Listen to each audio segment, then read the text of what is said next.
नमस्कार मित्रों, मैं राजवीर सैनी ज्ञान विहार क्लासेस के इस ऑनलाइन प्लेटफॉर्म पर आप सभी का स्वागत। हमारा जो चैप्टर चल रहा है किसान आंदोलन, और किसान आंदोलन के अंदर हमने अभी बिजोलिया किसान आंदोलन को अच्छे से पढ़ लिया, और बिजोलिया के बाद हमने बेगू को पढ़ लिया। बिजोलिया के अंदर 3 चरण जो हुए थे उनको अच्छे तरीके से पढ़ लिया, बेगू को अच्छे से पढ़ लिया। अब आज जो हम पढ़ने जा रहे हैं वो पढ़ेंगे बूंदी किसान आंदोलन। बूंदी किसान आंदोलन में भी हम जैसे बेगू के अंदर पढ़ा था, बिजोलिया के अंदर पढ़ा था, वैसे ही हम बूंदी किसान आंदोलन में पढ़ेंगे। और प्रारंभ करते हैं बूंदी किसान आंदोलन। तो देखो, बूंदी किसान आंदोलन में भी हम वैसे ही पॉइंट दर पॉइंट बढ़ते जाएंगे। अब बूंदी किसान आंदोलन जो होता है भाइयों, ध्यान रखना, ये 2 चरणों में होता है, यानी 2 बार होता है। कितनी बार होता है? 2 बार होता है। और दोनों बार ये आंदोलन होने के अलग अलग कारण होते हैं। ये क्या कारण होते हैं अभी पढ़ते हैं। तो हेडिंग लगाते हैं बूंदी किसान आंदोलन। कंप्लीट बूंदी किसान आंदोलन। अच्छे से देखना है और अच्छे से समझना है आंदोलन। अब देखो, बूंदी किसान आंदोलन के अंदर वैसे ही हम पॉइंट बनाएंगे कि बूंदी किसान आंदोलन क्यों हुआ था। बूंदी किसान आंदोलन के कारण। तो देखो भाइयों, मैंने तुम्हें 3 चीज बताई थी, और एक बार मैं वापस इधर रफली तुम्हें रिपीट कर देता हूं कि जैसे हमने पढ़ा बिजोलिया पढ़ा। बिजोलिया के अंदर जब मैंने करों की बात की थी तो कितने कर वसूले जाते थे? 84 कर। कंप्लीट कितने कर वसूले जाते थे? 84 कर। इसके बाद मैंने बात की थी आपके बेगू किसान आंदोलन की। तो बेगू से जो कर वसूले जाते थे वो थे आपके 53 कर। कितने कर? 53 कर। और इसके बाद अब हम पढ़ रहे हैं बूंदी किसान आंदोलन। तो देखो, मैंने तीनों को एक साथ ले लिया, और तीनों का हमें स्टेप बाय स्टेप पता होना चाहिए। कल मैंने कमेंट बॉक्स के अंदर देखे थे, कुछ स्टूडेंट जो थे जो बूंदी के अंदर कर लिए जाते थे वो कल बेगू के अंदर बता रहे थे। तो भाइयों, कंफ्यूज नहीं होना है, अच्छे से ध्यान रखना है। ये रफली मैं वापस आपको एक बार बता रहा हूं। तो देखो, बिजोलिया में हो गए आपके 84, बेगू के अंदर हो गए 53, और बूंदी के अंदर हो गए 25 कर। अच्छे से देख लेना, कितने कर? 25 कर। तो इन चीजों को अच्छे से याद कर लो। 84 हो गए बिजोलिया, 53 हो गए बेगू, और 25 कर हो गए कहाँ से? बूंदी से। तो कंफ्यूज नहीं होना है। काफी स्टूडेंटों ने कल कमेंट्स के अंदर बेगू पढ़ा रहा था और उन्होंने कर बताए बूंदी के। तो इन चीजों को हमें ध्यान रखना है। तो कारण के अंदर हमारा पहला कारण ही बन जाएगा कि बिजोलिया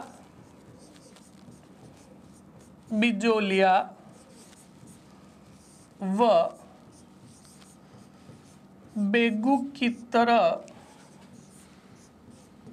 बिजोलिया व बेगू की तरह बूंदी से भी 25 प्रकार के कर वसूले जाते थे।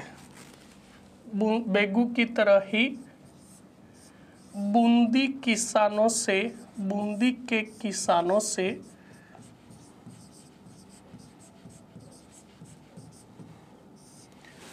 से कितने, वेरी मोस्ट एंड इम्पोर्टेंट, 25 प्रकार के कर वसूले जाते थे। कंप्लीट। ये चीज हमें ध्यान रखनी है अच्छे तरीके से, ताकि पता रहे हमें कि कहां से कितने कितने कर वसूले जाते थे। कंप्लीट। ये हो गया पहला कारण। दूसरा कारण था वही आपके लाग बाग, अतिरिक्त लाग बाग, यानी अतिरिक्त कर वसूला जाता था। और इसके बाद वही भू राजस्व। कंप्लीट। ये कारण हो गए आपके बूंदी किसान आंदोलन के। और इसी के अंदर नोट लगा के आपको लिखना है, नोट लगाकर अच्छे से लिखना है, बूंदी किसान आंदोलन में, बूंदी किसान, जैसे हमने बिजोलिया और बेगू पढ़ा वैसे ही बूंदी किसान आंदोलन में गुज्जर जाति, कौन सी जाति, गुज्जर जाति, गुज्जर जाति के किसानों की संख्या अधिक थी। Very most and important, Gujjar जाति के किसानों की संख्या अधिक थी। इस चीज का भी हमें पता रखना है। ये हमने कुछ पॉइंट पढ़े, जल्दी से इसका स्क्रीनशॉट ले लो। देखो 25 प्रकार के कर, लागबाग, भू राजस्व और गुज्जर जाति के किसानों की संख्या अधिक थी। कंप्लीट। आगे बढ़ते हैं। देखो भाइयों, अब जैसे बिजोलिया और बेगू के अंदर कर लिए जाते थे वैसे ही बूंदी में भी 25 प्रकार के कर लिए जाते थे। तो यहाँ के गुज्जर जाति के जो किसान थे उन्होंने भी आपके बेगू के किसानों की तरह राजस्थान सेवा संघ का मार्गदर्शन लिया, यानी उनसे बातचीत की कि हमें क्या करना चाहिए। कंप्लीट। तो आगे बढ़ते हैं, वही नोट लगाकर।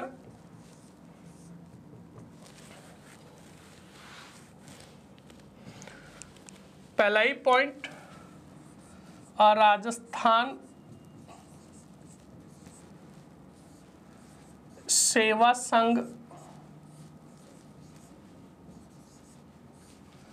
राजस्थान सेवा संघ के मार्गदर्शन में बूंदी के किसानों ने आंदोलन प्रारंभ किया।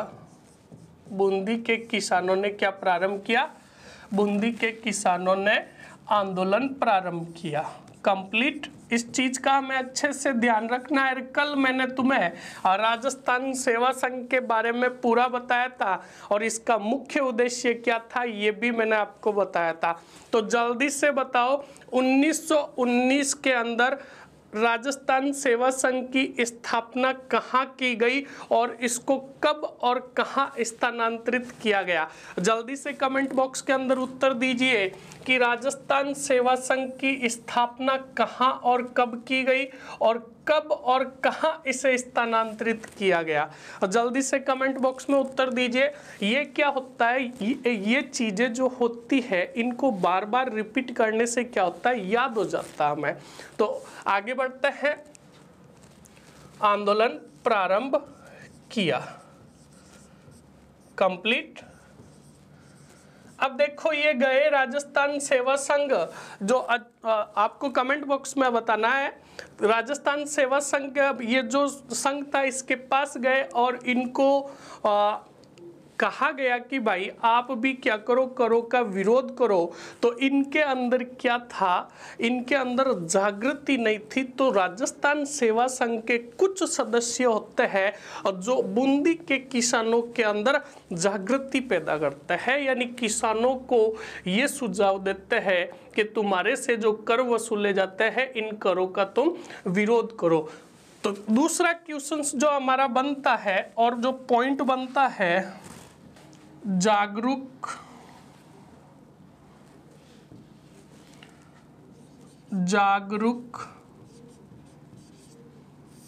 करने वाले नेता, यानी बूंदी के जो किसान थे गुज्जर जाति के, इनको जागरूक करने वाले नेता कौन थे? तो उन नेताओं के बाद नाम याद रखने हैं हमें। एक तो थे हरिभाई किंकर, दूसरे आपके राम नारायण चौधरी, हरिभाई किंकर, राम नारायण चौधरी। और राजस्थान सेवा संघ के सदस्य होते हैं नैनूराम शर्मा, नैनूराम शर्मा। कंप्लीट। ये हो गए आपके जागरूक यानी जागरूक करने वाले नेता। कंप्लीट। इन्होंने क्या किया, बूंदी के किसानों को जागरूक किया। इनके अंदर जो मतलब जो ये कर चुका रहे थे, इन करों का विरोध करने के लिए इन नेताओं ने जागरूक किया। और ये जो नेता थे आपके, ये राजस्थान सेवा संघ से रिलेटेड थे, और राजस्थान सेवा संघ से। कंप्लीट। ये चीज हो गई। और इसके बाद क्या होता है, अगला पॉइंट जो बनता है वो बनता है आंदोलन का प्रारंभ। वेरी मोस्ट एंड इंपॉर्टेंट, आंदोलन का प्रारंभ। यानी ये कहाँ से प्रारंभ हुआ था, आपके अप्रैल, अच्छे से देखना, अप्रैल 1922 आंदोलन का प्रारंभ जो हुआ था अप्रैल 1922 को बरड़ नामक स्थान से, बरड़ नामक स्थान से प्रारंभ। कंप्लीट। देखो हमने बिजोलिया पढ़ा, बेगू पढ़ा, तो उनको भी हमने अच्छे से समझा था कि कहाँ से प्रारंभ हुआ। तो इस चीज़ का भी हमें पता होना चाहिए कि बूंदी किसान आंदोलन कहाँ से प्रारंभ हुआ। अब जल्दी से स्क्रीनशॉट ले लो इसका। अप्रैल 1922 में ये प्रारंभ हुआ था। इसके बाद हम पढ़ेंगे नेतृत्वकर्ता। आगे बढ़ते हैं। अगला पॉइंट जो है हमारा नेतृत्वकर्ता। देखो अच्छे से पॉइंट दर पॉइंट बढ़ता जा रहा हूं मैं। नेतृत्वकर्ता, नेतृत्वकर्ता में याद रखना अभी हमारे एक नाम आया था, मुख्य रूप से थे आपके नयनू राम शर्मा। कंप्लीट।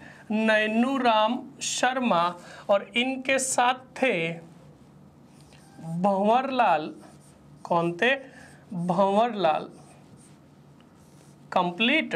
इन दोनों के नाम हमें अच्छे से याद होने चाहिए। ये आपके नेतृत्वकर्ता थे, कहाँ के? बूंदी किसान आंदोलन के। अब देखो अगले बिंदुओं की तरफ बढ़े तो आगे बिंदुओं में ध्यान रखना। अब एक तारीख लिख रहा हूं मैं, 29 मई 1922 को। कंप्लीट। 29 मई 1922 को काला खोह नामक स्थान पर 1000 किसान गुज्जर इकट्ठा हुए। इस चीज का हमें ध्यान रखना है, अच्छे से समझना। कितने? 1000 किसान गुज्जर इकट्ठा हुए करों का विरोध करने के लिए। कंप्लीट। कहाँ पे? काला खो। कब? 29 मई को। और जस्ट इसके अगले दिन ही देखना, इसके अगले दिन ही 30 मई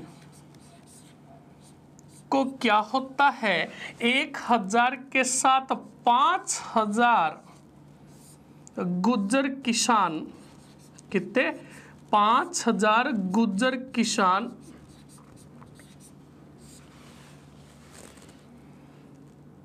स्त्रियों सहित, वेरी मोस्ट एंड इंपॉर्टेंट, ध्यान रखना, नाम आया है 5000 गुज्जर किसान स्त्रियों सहित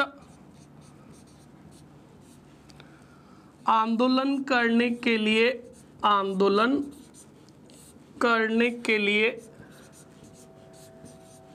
लिए इकट्ठा हुए। करने के लिए इकट्ठा हुए। इस चीज का भी हमें ध्यान रखना है।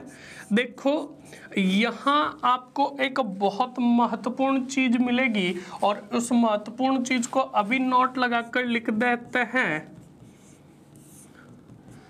बूंदी किसान आंदोलन, बूंदी किसान very most and important point है। आंदोलन एकमात्र आंदोलन था, एकमात्र आंदोलन था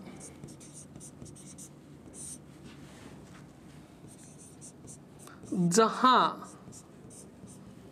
स्त्रियों ने भी, यानी महिलाओं ने भी,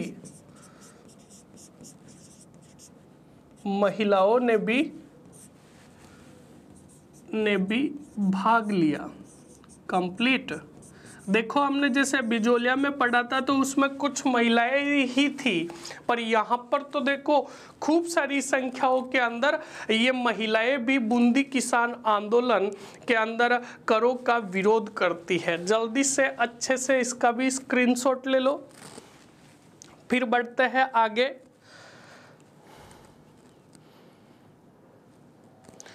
ये हो गए आपके अच्छे से एकदम सिस्टमेटिक तरीके से पॉइंट। और अगला पॉइंट जो ले रहे हैं, अब देखो क्या होता है। अब जब ये पूरी घटनाएं हुई तो देखो क्या होता है। अब जो बूंदी सरकार होती है, बूंदी सरकार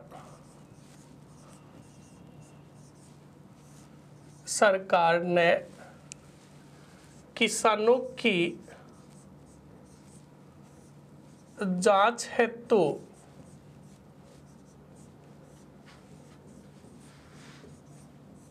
सदस्य भेजे।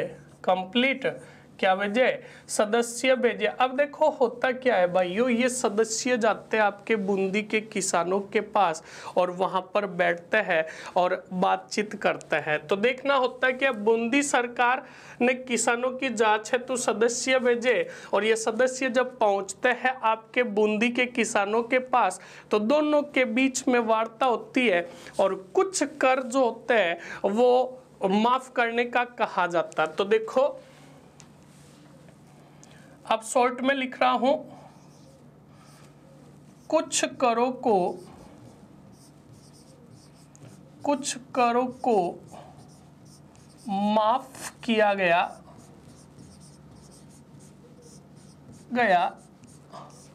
और पिछले वाले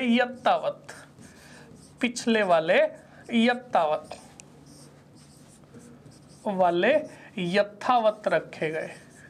कंप्लीट। यथावत रखे गए।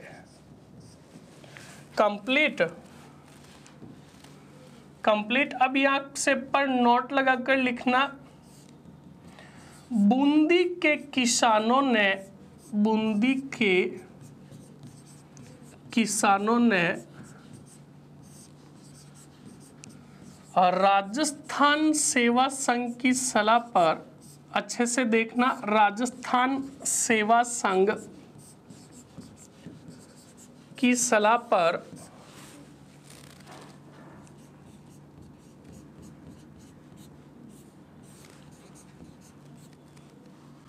पर इन करों का, यानी जो माफ किए गए थे कर, इन करों का बहिष्कार किया। यानी उन्होंने माना नहीं कि भाई हम आपने जो ये कर माफ किए हैं ये हम नहीं मानेंगे, हमारे पूरे कर माफ किए जाए।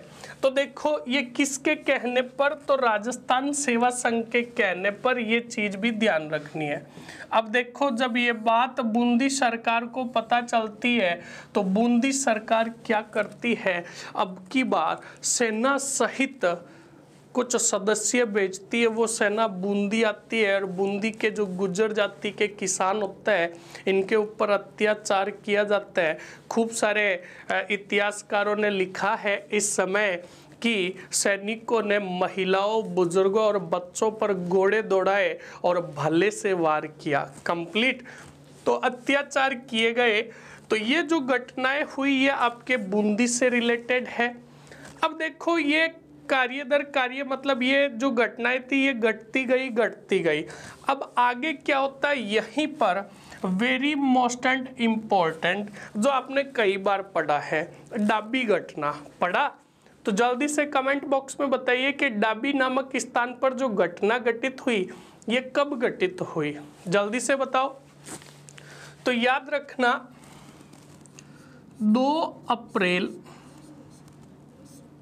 1923 को, अच्छे से देखना, 2 अप्रैल 1923 को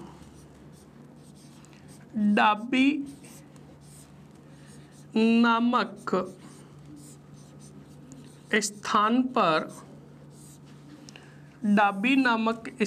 पर देखो, इसके पहले अगर एक पॉइंट और ऐड करना चाहते हो तो शॉर्टली में लिख लो एक पॉइंट कि नवंबर 1922 में नैनूराम शर्मा को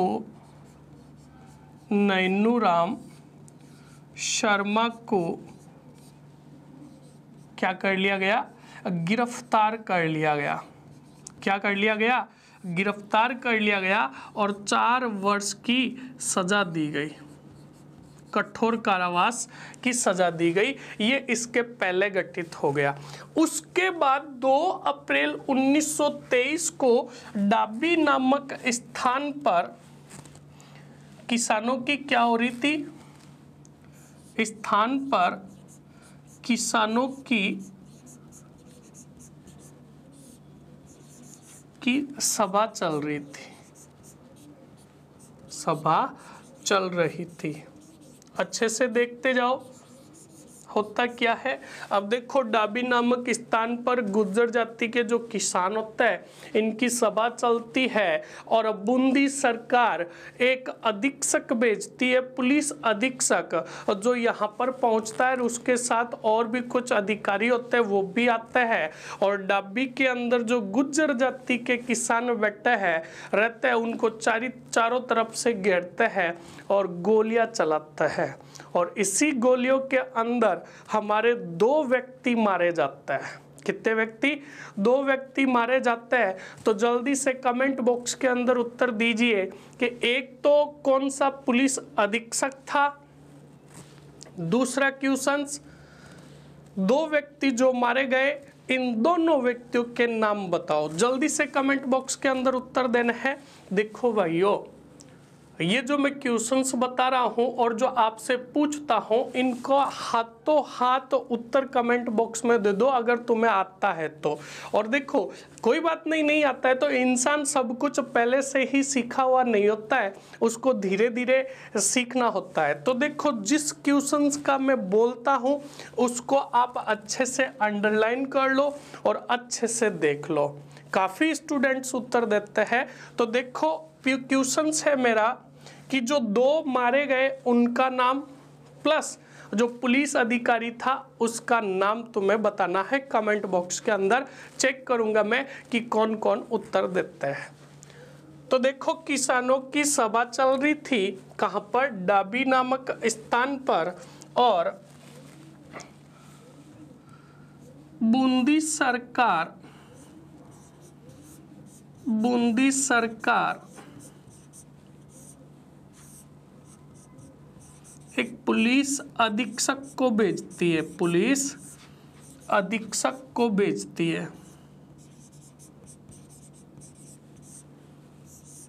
जो होता है उसका नाम होता है आपके इक्का राम, कौन सा राम, इक्का राम हुसैन। कौन होता है, इक्का राम हुसैन। जल्दी से स्क्रीनशॉट ले लो इसका। देखो, हर चीज को हमने सिस्टमेटिक रूप से पढ़ा है, इनको हमें अच्छे से याद रखना है, भूलना नहीं है। और जल्दी से उन 2 के नाम बताओ जिनको मतलब मार दिया गया था। जल्दी से कमेंट बॉक्स के अंदर बताओ। आगे बढ़ते हैं। तो देखो, पुलिस अधीक्षक जो था वो इक्का राम हुसैन था। आगे पॉइंट लगता है, तो नोट लगाकर लिखना है वेरी मोस्ट एंड इम्पोर्टेंट। इस घटना में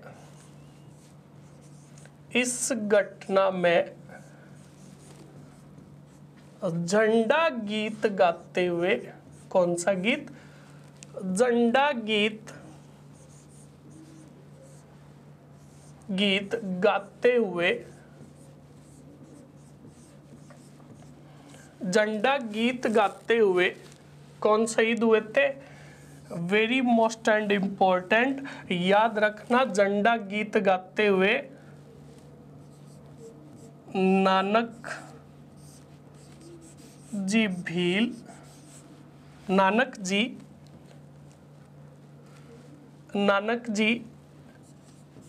भील व देवीलाल गुज्जर। कौन? देवीलाल गुज्जर दोनों क्या हुए? आपके शहीद हुए। इनको गोलियों से उड़ा दिया गया इक्का राम हुसैन द्वारा। अच्छे से समझना है, अच्छे से देखना है। तो देखो कौन कौन है? नानक जी भील व देवीलाल गुज्जर, जो झंडा गीत गाते हुए इन दोनों को उड़ा दिया गया। कंप्लीट।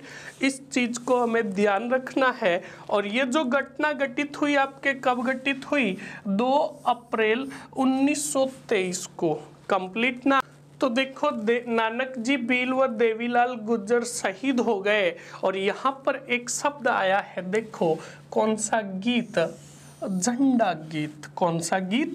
झंडा गीत। तो देखो इस झंडा गीत के अंदर नानक जी भील गीत गाते हैं और किसानों के अंदर जोश पैदा करते हैं। जैसा हमने पढ़ा था, ऊपर माल पंच बोर्ड की जब स्थापना की गई हरियाली अमावस के दिन, और वहां पर जो गीत गाया था वो गाया था, किसने गाया था? जल्दी से कमेंट बॉक्स के अंदर उत्तर दीजिए। ये भी हमें चीजें याद रखनी है और वो भी कंपेयर कर करके, ताकि अब बूंदी पढ़ रहे हैं तो ये तो याद होगा ही होगा, और वापस एक बार रिवाइज कर लेंगे तो माइंड में आ जाएगा कि भाई बिजोलिया के अंदर गीत किसने गाया था और किसानों के अंदर जोश पैदा किया था।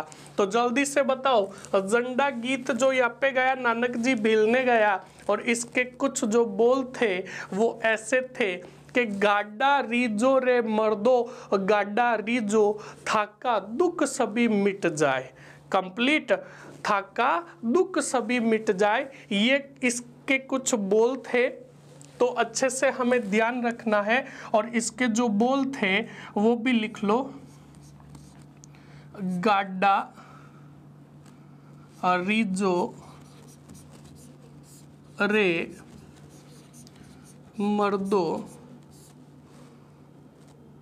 मर्दो थारा दुख सभी मिट जाए, दुख सभी मिट जाए। कंप्लीट।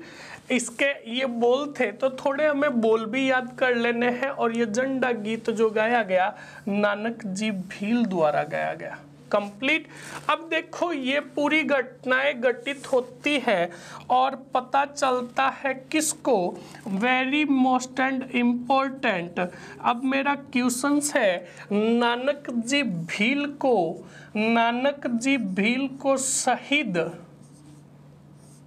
शहीद किसने कहा? यानी ये जो नानक जी भील मारे गए थे, तो ये जो शहीद शब्द दिया था नानक जी भील को, ये शब्द किसने दिया था? Very most and important. जल्दी से उत्तर दीजिए। देखो यही पॉइंट है और यहीं से ऐसे प्रश्न पूछे जाते हैं। तो याद रखना,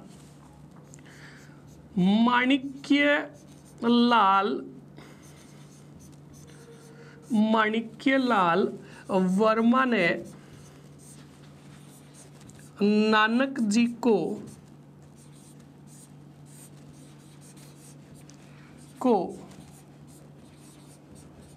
शहीद बताया। वेरी मोस्ट एंड इम्पोर्टेंट, क्या बताया? शहीद बताया, तथा नानक जी के लिए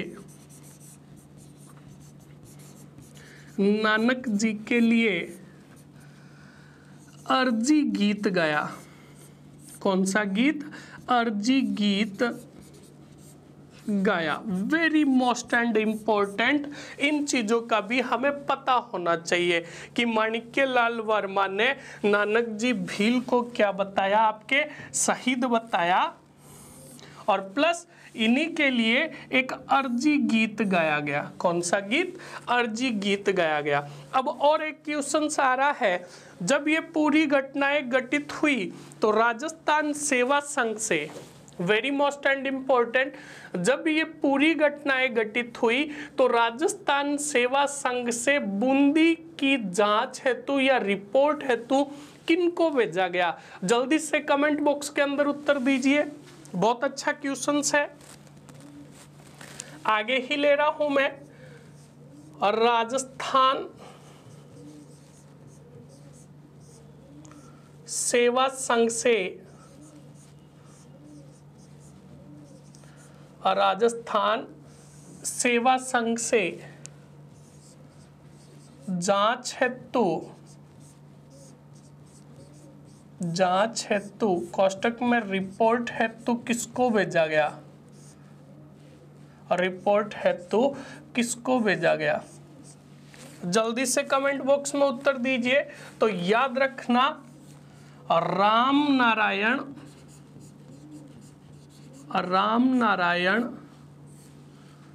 चौधरी व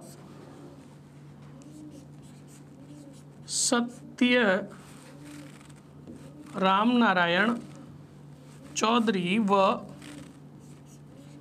सत्य भक्त डैक्स करके सत्यभामा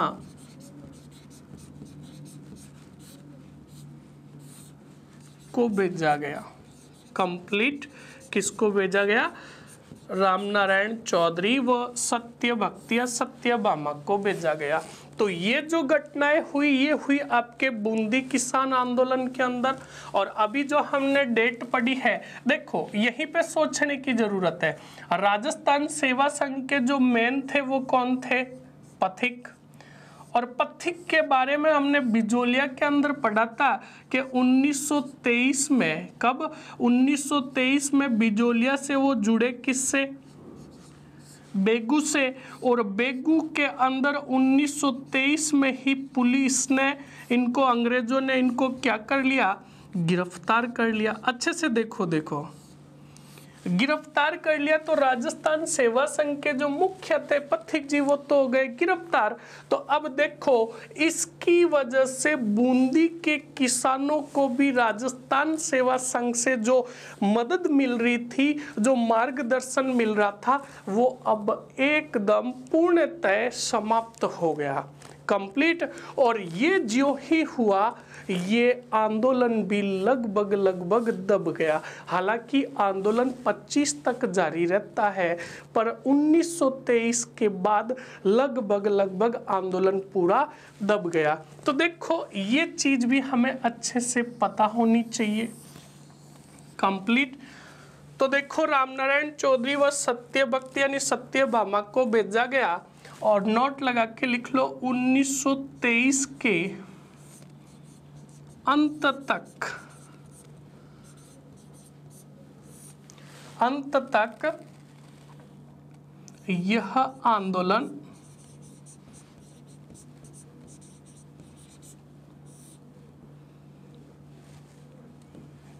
इस आंदोलन को 1923 तक इस आंदोलन को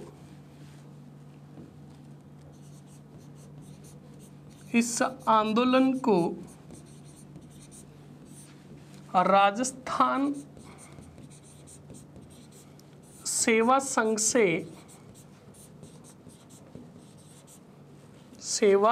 से मदद मिलना बंद हो गई, मिलनी बंद हो गई। कंप्लीट। इस चीज का भी हमें अच्छे से पता रखना है कि भाई 1923 के अंत तक इस आंदोलन को राजस्थान सेवा संघ से मदद मिलना बंद हो गया, जिसका मैंने कारण इधर बता दिया। ये भी आप लिख लेना, यानी अच्छे से माइंड में रखना, ताकि ये तुम्हें पता चल जाए कि भाई बूंदी किसान आंदोलन क्यों रुका था। कंप्लीट, जल्दी से स्क्रीनशॉट ले लो इसका। और मैंने तुम्हें पहले ही बता दिया कि नवंबर 1922 के अंदर आपके नैनूराम शर्मा को गिरफ्तार कर लिया गया और 4 साल की सजा दी गई, किंतु इनको 24 सितंबर 1924 को वापस क्या कर दिया गया, रिहा कर दिया गया। आगे पॉइंट लिख लो। 24 सितंबर 1924 को नैनूराम शर्मा को रिहा कर दिया गया, रिहा कर दिया गया। कंप्लीट। अगले पॉइंट में 1925 तक शर्मा जी ने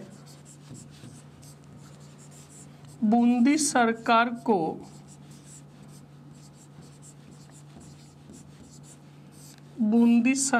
को मांग पत्र प्रेषित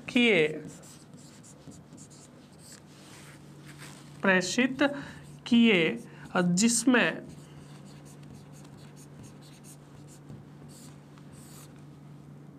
कुछ करों को माफ किया गया, कुछ करों को माफ किया गया।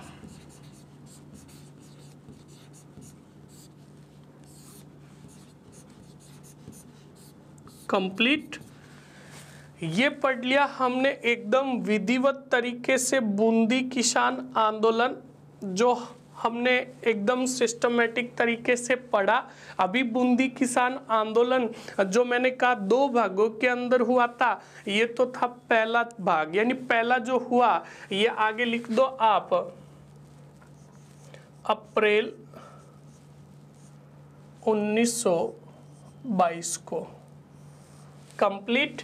ये हमने पढ़ा था। इसमें हमें जो ध्यान रखना है, वेरी मोस्ट एंड इम्पोर्टेंट जो पॉइंट है, 25 प्रकार के कर, उसके बाद राजस्थान सेवा संघ के मार्गदर्शन में, और फिर पटना में जागरूक करने वाले नेता हरिभाई किंकर, रामनारायण चौधरी और नैनूराम शर्मा, जो राजस्थान सेवा संघ के ही सदस्य थे। फिर इसका प्रारंभ हुआ, इस जगह को याद रखना है, बरड़ से ये प्रारंभ हुआ। उसके बाद नेतृत्वकर्ता नैनूराम शर्मा और भंवरलाल थे। कंप्लीट। और इसके साथ एक नाम और ऐड कर लो, नारायण सिंह। कंप्लीट। ये भी इन्हीं के साथ थे। उसके बाद 29 मई 1922 को काला खो के अंदर नामक स्थान पर 1000 किसान गुज्जर इकट्ठा होते हैं। फिर 30 मई को 5000 गुज्जर किसान स्त्रियों सहित आंदोलन करने के लिए इकट्ठा हुए। फिर बूंदी किसान आंदोलन, वेरी मोस्ट एंड इम्पोर्टेंट, इस पॉइंट को हमें अच्छे से ध्यान रखना है, जहां महिलाओं ने भी क्या लिया, भाग लिया। एकमात्र आंदोलन था जहां महिलाओं ने भाग लिया। कंप्लीट। उसके बाद बूंदी सरकार ने जांच हेतु सदस्य भेजे, कुछ करों को माफ किया, किंतु उनको माना नहीं, बहिष्कार कर दिया किसानों ने। और फिर 2 अप्रैल को जो घटना घटित हुई वो डाबी नामक स्थान पर हुई। और इस प्रकार ये हमने पूरा पढ़ा। शहीद का दर्जा किसने दिया, तो माणिक्यलाल वर्मा ने। कंप्लीट। ये सिस्टमेटिक तरीके से हमने पढ़ा। अब एक ऑब्जेक्टिव टाइप में तुम्हें क्वेश्चंस देता हूं, जिसका जल्दी से तुम्हें उत्तर देना है। बूंदी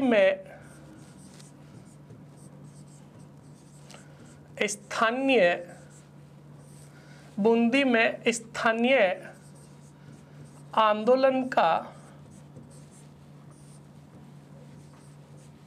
प्रणेता वह बूंदी में स्थानीय आंदोलन का प्रणेता या नेतृत्वकर्ता कौन था? कौन था? कंप्लीट। अब जो मेरे ऑप्शंस है, ए ऑप्शंस आपका है भंवरलाल, बी ऑप्शंस नैनूराम,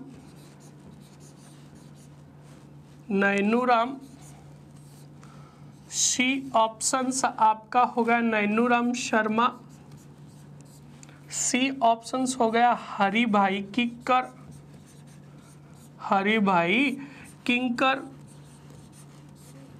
और डी ऑप्शंस हो Nityanand Mehta.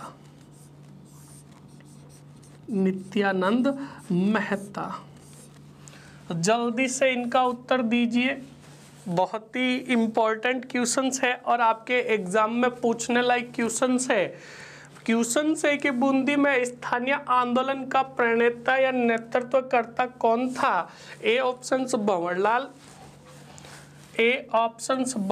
B options Nainuram Sharma, C options Haribhai और डी ऑप्शंस नित्यानंद मेहता। जल्दी से उत्तर दीजिए कौन था? देखो भाइयों, ये क्वेश्चंस लिखा है ना, तो इसके पीछे 100% लॉजिक है। हमें इसी चीज को देखना है क्या अब इस प्रश्न में उत्तर क्या होगा।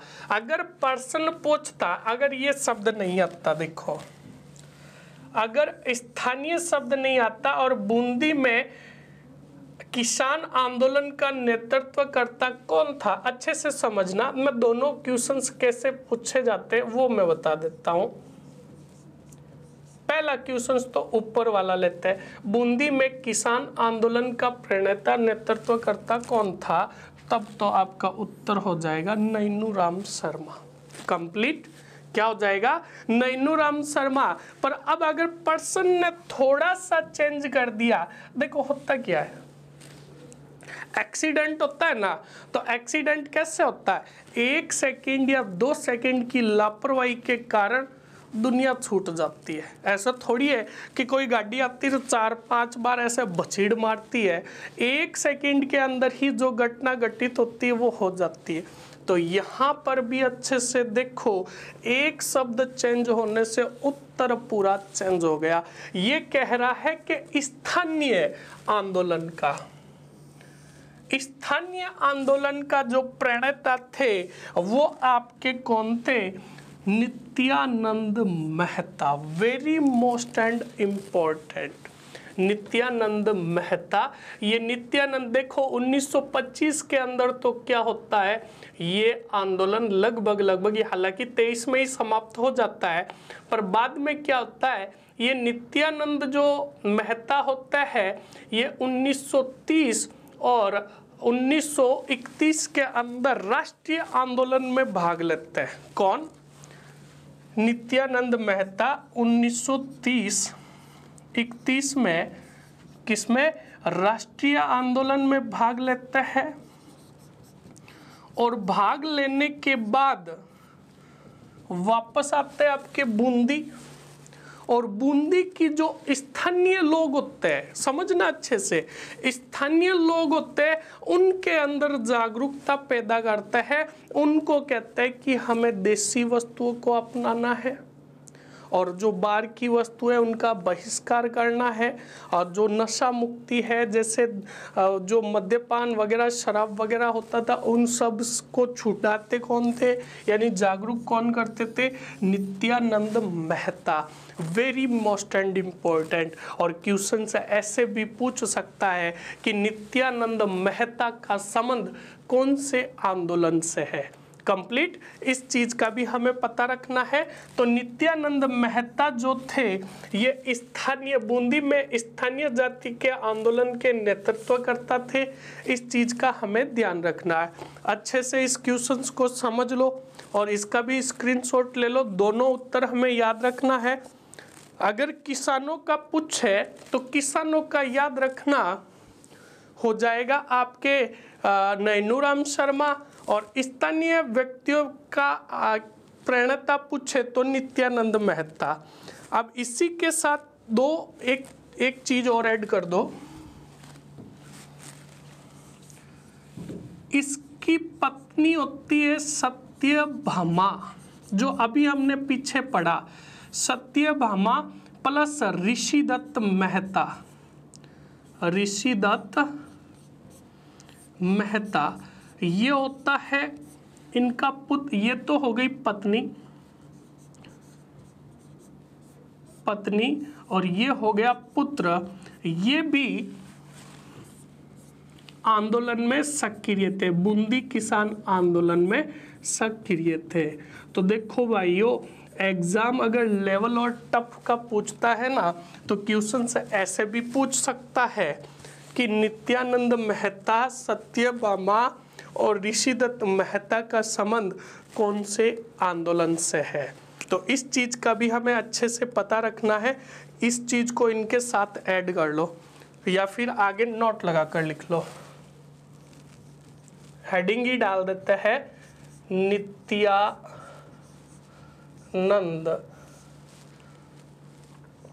मेहता, कंप्लीट।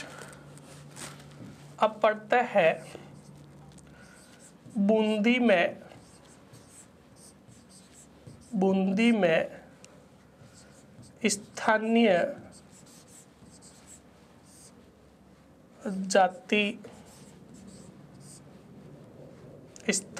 जाति व्यक्तियों के नेतृत्व करता थे, कंप्लीट। नेतृत्व करता। दूसरा पॉइंट इसका हो जाएगा 1930-31 में, वेरी मोस्ट एंड इम्पोर्टेंट, 1930-31 में राष्ट्रीय आंदोलन में भाग लिया। राष्ट्रीय आंदोलन में भाग लिया। उसके बाद अगले पॉइंट के अंदर पढ़े तो लिख लेना पत्नी सत्यभामा, और दूसरा पॉइंट पुत्र ऋषिदत्त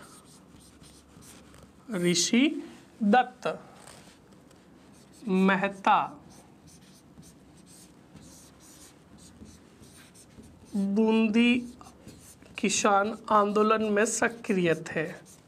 बूंदी किसान आंदोलन में सक्रिय थे। और जब देखो भाइयों ये बात पता चलती है बूंदी सरकार को, तो नित्यानंद मेहता के मतलब नित्यानंद मेहता की जितनी कितनी भी जमीन जायदाद होती है वो सब हड़प ली जाती है और इनको मतलब बूंदी के अंदर इनका प्रवेश जो होता है वो रोक दिया जाता है। तो इस चीज़ का भी हमें ध्यान रखना है। ये हो गया बूंदी किसान आंदोलन में सक्रिय, कंप्लीट। जल्दी से इस चीज़ का स्क्रीनशॉट ले लो। फिर हम जो पढ़ेंगे अगला वाला दूसरा पढ़ेंगे कि बूंदी का दूसरा किसान आंदोलन कहाँ से हुआ था और उसके क्या कारण थे। कंप्लीट। आगे बढ़ते हैं।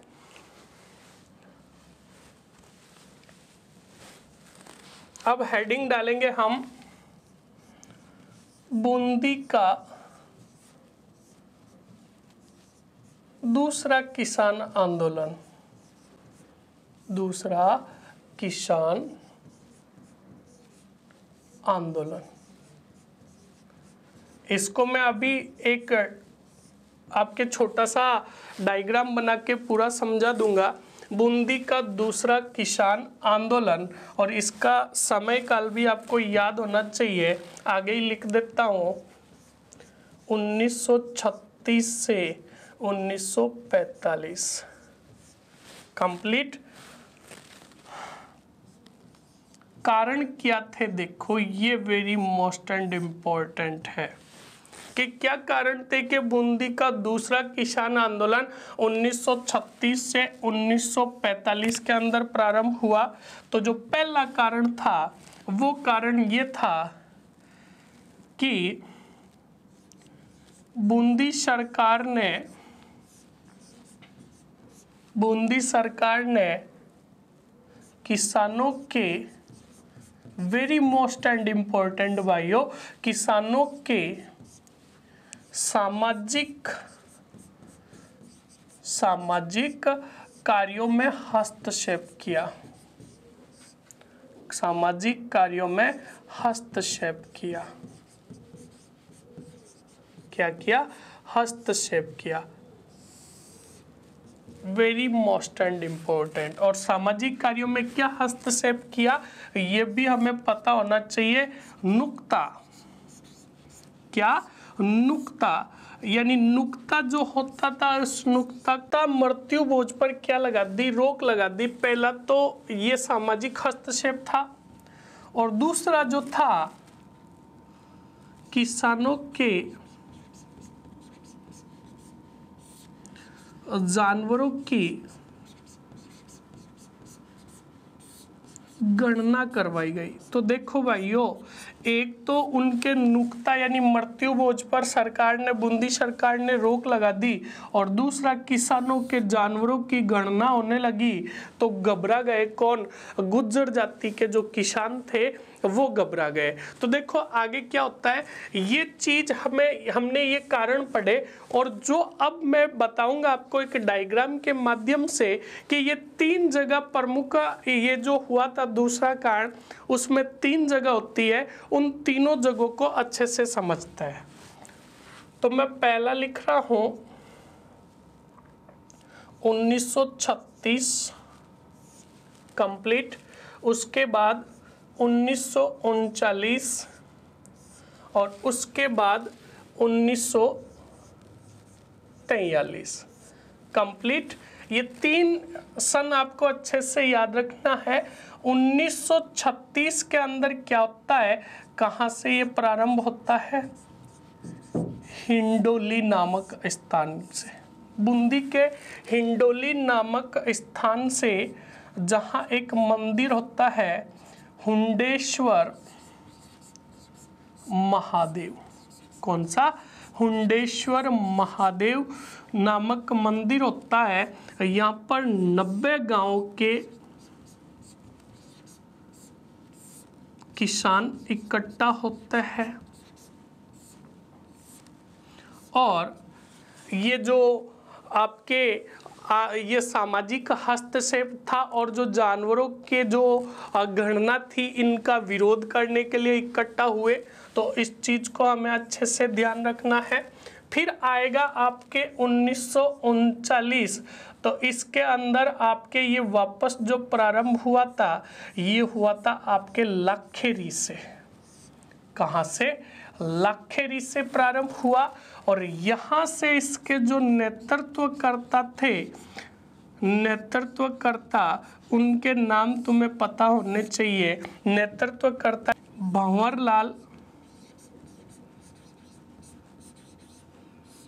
भंवरलाल रामनिवास, भंवरलाल रामनिवास गोवर्धन लाल कंप्लीट। कब? 1939 में लाखेरी से नेतृत्वकर्ता जो थे वो थे आपके भंवरलाल, रामनिवास और गोवर्धन लाल। ये हो गई 1939 की बात। उसके बाद 1943 में पुनः वापस ये प्रारंभ हुआ। कहाँ से? हिंडोली से। कहाँ से प्रारंभ हुआ? हिंडोली से पुनः प्रारंभ हुआ। इन चीज़ों को हमें अच्छे से ध्यान रखना है, और अंततः फिर नोट लगा के लिखना है 1945 में बूंदी के किसानों को चराई कर व अतिरिक्त लाग बाग के में छूट दी गई। लाग बाग में छूट दी गई या रियायत दी गई। कंप्लीट। अब जल्दी से इसका स्क्रीनशॉट ले लो। बस दूसरे जो बूंदी का हुआ था, इन 3 सन को ध्यान रखना है और कहाँ से हुआ था ये हमें पता रखना है। और यहाँ पर एक और पॉइंट ऐड कर लो, लाखेरी के अंदर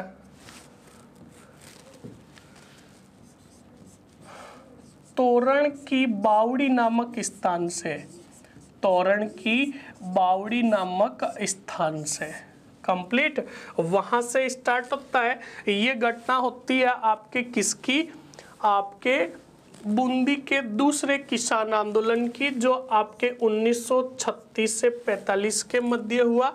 ये हमने अच्छे तरीके से पढ़ा। आशा करता हूँ कि आपको अच्छे से समझ में आया होगा और अच्छे से हमने पॉइंट दर पॉइंट पढ़े। इसमें भी जो कुछ पॉइंट पढ़े जो हमने हेडिंग में ही डाल दिए थे, ये हमने पढ़े। और अब जो आपके किसान आंदोलन बचे हैं, अब वो छोटे छोटे बचे हैं। एक थोड़ा नीमूचना का थोड़ा जिक्र होगा, तो कल जो क्लास हम लेंगे, पहले लेंगे नीमूचना, उसके बाद जो छोटे छोटे होंगे वो लेंगे। और अब ज़्यादा समय नहीं लगेगा। देखो भाइयों, कुछ आंदोलन जो है जिसमें बिजोलिया हुआ, बेगू हुआ और बूंदी हुआ, तो ये बड़े हैं, तो इनको हमने अच्छे तरीके से समझा। देखो, हमें जहाँ से क्वेश्चंस बनता है वहाँ से तो हमें 100% पढ़ना पड़ेगा। तो इसको हमने तीनों आंदोलनों को अच्छे तरीके से पढ़ा। कल जो छोटे मोटे आंदोलन हुए उनको लेंगे और उसके बाद हम लेंगे जनजातीय किसान आंदोलन। कंप्लीट। घर पर रहे, सुरक्षित रहे, अच्छे से स्टडी करते रहे, मस्त रहे, मौज करे। धन्यवाद।